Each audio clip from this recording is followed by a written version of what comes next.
Jemaah mengapresiasi langkah yang dilakukan oleh Patuna Travel yang membawa mereka untuk melakukan survei di Jamarat di lokasi lontar Jumrah dan juga ke tenda Mina di mana mereka akan melakukan mabit.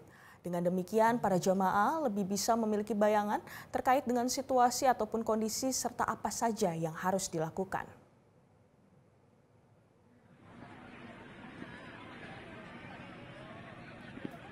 Survei dilakukan di malam hari usai sholat Isya berjamaah agar jemaah tidak merasa terlalu panas karena bila survei dilakukan di siang hari dikhawatirkan cuaca akan panas dan akan membuat jemaah sakit.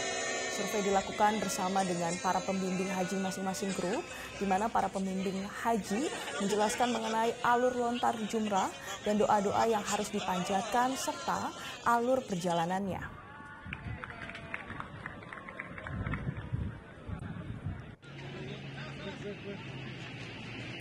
Setelah dari Jamarat, jamaah kemudian meninjau ke tenda di maktab yang akan mereka tempati di Mina.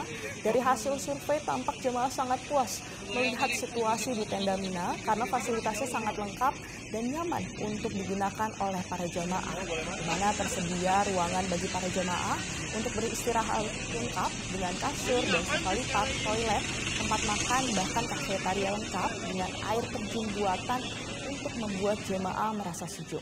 Diharapkan dengan berbagai fasilitas ini bisa membuat jemaah nyaman dan fokus dalam beribadah.